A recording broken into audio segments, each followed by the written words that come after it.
आज मैं आपको मेरे चैनल दीपिका ग्रामर क्लासेस में पढ़ाने जा रही हूँ। पिछले वीडियो में हमने संज्ञा सर्वनाम के बारे में जाना। आज हम जानेंगे वाक्य के बारे में। वाक्य क्या होते हैं पहले तो हम ये जान लेते हैं। एक सार्थक शब्द समूह जो व्यवस्थित हो तथा पूरा आशय प्रकट कर सके वह वाक्य कहलाता है।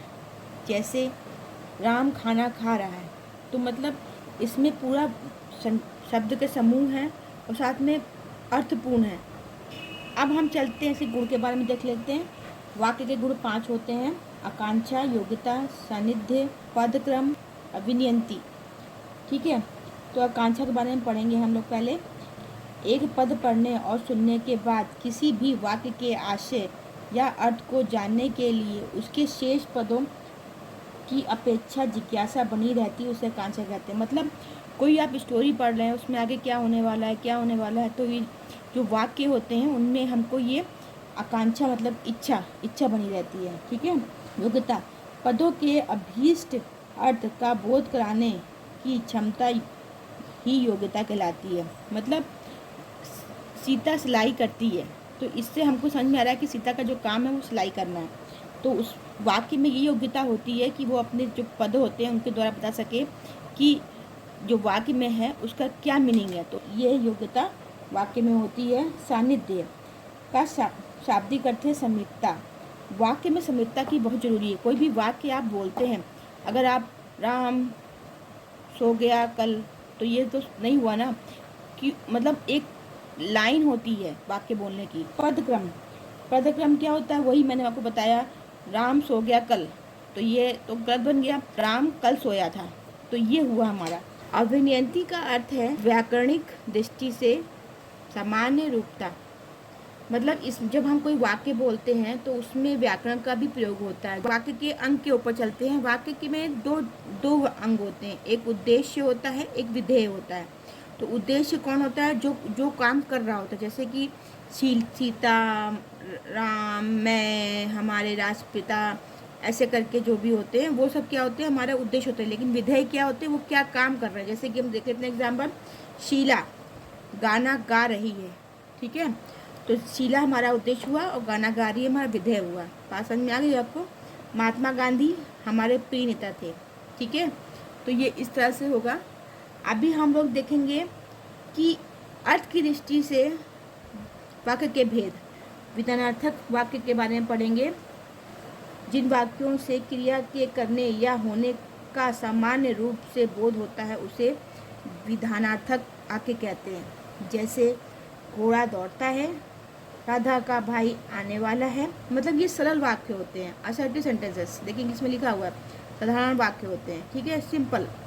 तो ये हो गया हमारा असर्टिव सेंटेंस हो गया।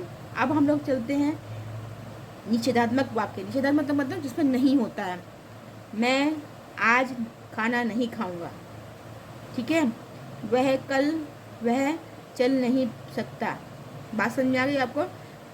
मतलब ये नकारात्मक वाक्य होते हैं जिसमें नहीं होता ही होता है। ठीक है, वो कभी नहीं सोएगा।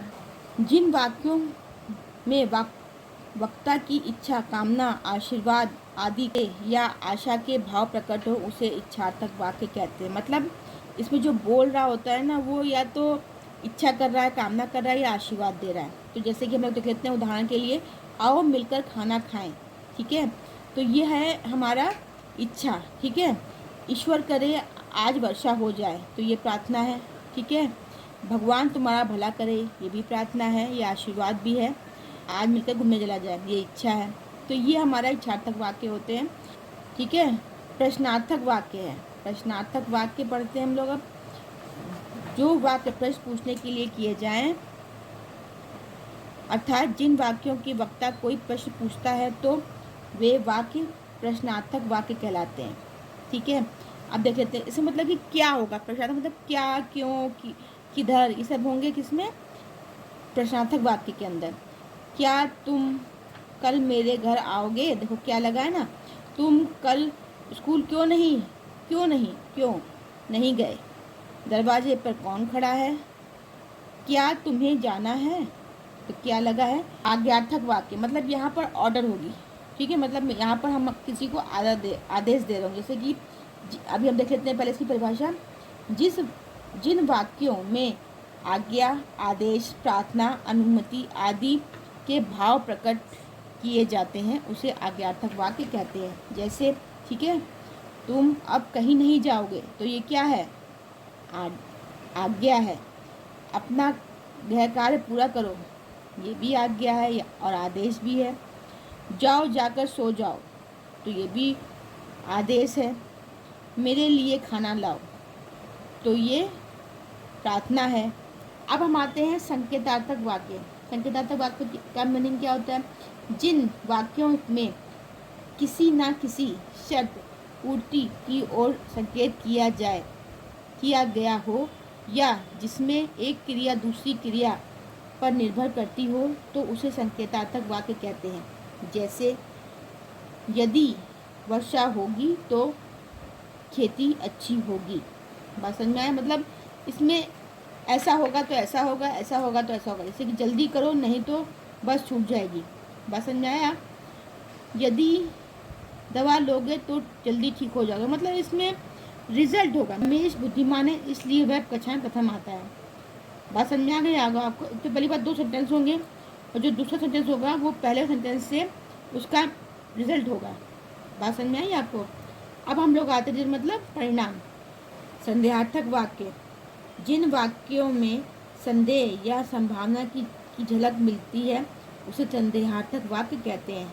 इसमें देख लेते हैं, वह खाना खा चुका होगा, मतलब यहाँ पर संदेह है, वो खाना खा भी चुका होगा, नहीं भी खा चुका, क्योंकि वो आदमी एज्यूम कर रहा है, मतलब ये सोच रहा है कि उसने खाना खाया होगा कि नहीं खाया होगा, ये संदेह है।